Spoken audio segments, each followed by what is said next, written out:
কি করিলাম যাচাই বাছাই না করিয়া ফাতিল কিনিলাম। ভাই টেনশন টেনশন, হ্যাঁ টেনশনের জ্বালায় তো রাত্রে ঘুমায় না, আর দিনের বেলায় মাথা ঠিক থাকে না। আমার ভাইজানেরাও ফাতিল কেনার গল্পটা যদি শুনতে চান, কি কারণে ফাতিলটা কিনলাম, তাইলে কিন্তু আপনাকে সম্পূর্ণ ভিডিওটা দেখতে হবে। গত ভিডিওতে আমি কিন্তু আপনাদের দেখাইছিলাম যে কিভাবে ব্যাট তৈরি করতে হয়। আজকে কিন্তু আমার ব্যাট কমপ্লিট। আজকে প্রায় 7 থেকে 8 দিন বয়স আমার ব্যাটের। তো আজকে আমি যেই চারাগুলো রোপণ করব সেই চারাগুলো হচ্ছে আবার পুনরায় আমি শশার চারা, কারণ ভাই দাম কমলেও কোনো কিছুর চাহিদা কমে না। নিয়ে নিচ্ছি, আর আমার শশার চারা অলরেডি নিয়ে আসছি। আমি কিন্তু এখন বেডের মধ্যে শশার চারা রোপণ করব, আর আপনাদের অবশ্যই দেখাবো যে আমি কিভাবে শশার চারা বেডের ভিতরে রোপণ করি। অনেকেই জানতে চাইছেন যে ভাই এই প্লাস্টিকের পলিগুলোর ভিতরে কিভাবে কাইটে আপনি এই শশার চারাগুলো আপনি রোপণ করেন। তো আমি আজকে অবশ্যই আপনাদের প্র্যাকটিক্যালি দেখাবো যে কিভাবে আসলে আমি শশার চারাগুলা কাইটা পলিতে কাইটা আমি যে শশার চারাগুলো রোপণ করি, আজকে কিন্তু আমি প্র্যাকটিক্যালি দেখাবো। তো চলুন কথা নয়, আজকে আমি শশার চারা লাগাই, অবশ্যই আপনারা দেখতে থাকুন। এবং পরবর্তী ভিডিওতে আমি দেখাবো কিভাবে এগুলা মাচা সিস্টেম করে দিতে হয়। আর আমি যেই শশার চারাগুলো লাগাইতেছি, এই শশার চারাগুলো কিন্তু অরিজিনাল দেশি শশার চারা। তো অবশ্যই সবাই সাথে থাকবেন, পাশে থাকবেন, সম্পূর্ণ ভিডিওটা দেখেন আমি কিভাবে শশার চারা বেডের ভিতরে রোপণ করি। তো শশার চারা বেডের ভিতরে রোপণ করতে হলে প্রথমত আমাকে যেই কাজটা করতে হবে, আমাকে একটা স্টিলের গ্লাস বা স্টিলের ছোট আকারের বাটি নিয়ে নিতে হবে। আমি আরেকবার ব্যবহার করছিলাম শশা রোপণের জন্য। তো আমি সেই ক্ষেত্রে আমি এখন আর ওই জায়গাগুলোতে শশা রোপণ করব না, পুনরায় আবার নতুন করে আমি রোপণ করব। তাই আমি একটা শশার চারা আর একটা শশার চারা থেকে 2 ফিট দূরত্বে কিন্তু আমি একটা চারা থেকে অন্য আরেকটা চারার অনেক সময় দেখা যায় যে চারা লাগানোর পরে চারা মরে যায়। আপনি কিন্তু 100% নিশ্চিত থাকতে পারেন যে আপনার চারা ইনশাল্লাহ কোনো সমস্যা হবে না, কোনো নষ্ট হবে না। আমি যেই পদ্ধতিতে লাগাইতেছি ইনশাল্লাহ ওই পদ্ধতিতে যদি আপনি চারা রোপণ করেন 100% চারা ভালো এবং সুস্থ থাকবে ইনশাল্লাহ, এবং এর কাছ থেকে ভালো একটা ফলন পাবেন।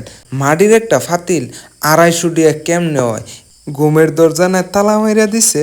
ইয়ো ভাই, এমন একটা ধরা এখন তো বাঙ্গারিও নেয় না। এমনি ফসল নষ্ট হয়ে গেছে, মন মেজাজ ভালো না। তারপরে বাজারে যাইতেছি, এক লোক আমার ডাক দিয়ে বলতেছে, এই বৎস এদিকে আস। পরে আমি গেলাম, যাওয়ার পরে বলতেছে, তোরে দেখে তো মনে হইতেছে খুব চিন্তিত। আমি তো আগ্রহে গেছি আরো, কারণ আমি তো আসলেও চিন্তিত। আগ্রহে যাওয়ার পরে হ্যাঁ বলতেছে, কয় তোরে দেখে মনে হইতেছে খুব চিন্তিত, তুই একটা কাজ কর, তোর চিন্তা দূর হয়ে যাবে। আমি ভাবলাম যে কি কাজ, চিন্তা যদি দূর হয়ে যায় তাহলে তো ভালোই। আমি ওনার কাছে জানতে চাইলাম আগ্রহ স্বরূপ যে কি করলে আমার চিন্তাটা দূর হইব। পরে বলতেছে, তুই বাজারে যাবি, এখন কালীঘাটের মন্দির থেকে একটা নতুন ফাতিল কিনবি, ভালো খাসি দেখা খাসির সিনার মাংসটা তুই 1 কেজি কিনবি, এবং বাসমতি চাউল কিনবি মুদির দোকান থেকে। কিনাই না এটা রান্না করবি, রান্না কইরা খাবি, খাইয়া তারপরে ঘুমাবি। সকালে উঠে দেখবি তোর টেনশন নাই। খাইলাম বালা খাইলাম, ঘুম তো আর আয় না। এপাশ থেকে ওপাশ যায়, ওপাশ থেকে ওপাশ যায়, শশার কথা আর মনে নাই, মনে শুধু একটাই, ফাতিল কি লেগে কিনলাম। আসসালামু আলাইকুম, সবাই কেমন আছেন? আশা করি আলহামদুলিল্লাহ ভালো আছেন। আমিও আপনাদের দোয়ায় আছি আলহামদুলিল্লাহ। দেশ ও দেশের বাইরে থেকে যে ভাইরা আমার ভিডিওটা দেখতেছেন, সবাইকে আমার অন্তরের অন্তঃস্থল থেকে অবিরাম ভালোবাসা এবং শুভেচ্ছা। অবশ্যই আজকে আপনাদের সামনে যে ভিডিওটা নিয়ে আসছি, সেই ভিডিওটা হচ্ছে মালচিং পলির বেডটা তৈরি করছি। ওই বেডের মধ্যে কিন্তু আজকে চারা রোপণ করব ইনশাল্লাহ। আপনাদের দেখাবো কিভাবে চারা রোপণ করতে হয়। আপনাদের দেখাবো।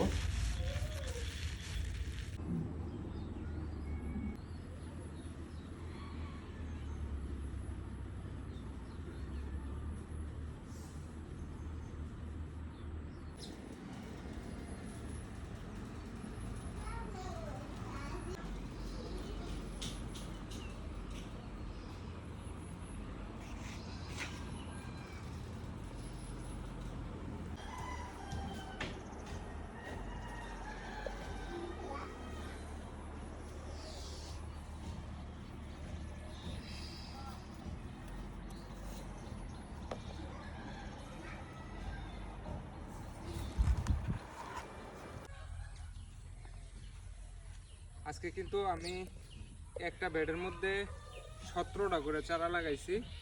34টা চারা ইয়াতে কিন্তু আমি 66টা চারা লাগাইছিলাম। এর মধ্যে কিন্তু আলহামদুলিল্লাহ আমি 8,000 টাকার মতো বিক্রি করতে পারছি।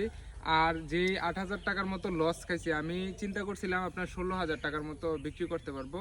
যে লসটা খাইছি এই লসটা হচ্ছে আপনার পরের কথায় নিজের ঘরে আগুন, এই কবলে পড়ে কিন্তু আমি লসের সম্মুখীন হতে পারছি। অবশ্যই পরের কথায় কান্না দিয়ে নিজের চেষ্টায়, নিজের সৎ উদ্দেশ্যে আপনি কিছু করার চেষ্টা করেন, আপনি কিন্তু ভালো কিছু একটা অবশ্যই আশা করতে পারবেন। ভালো কোনো একটা জিনিসের অবশ্যই আশা করতে পারবেন। অন্যের কথায় অবশ্যই কখনো কান দেবেন না। এত আতলা রানের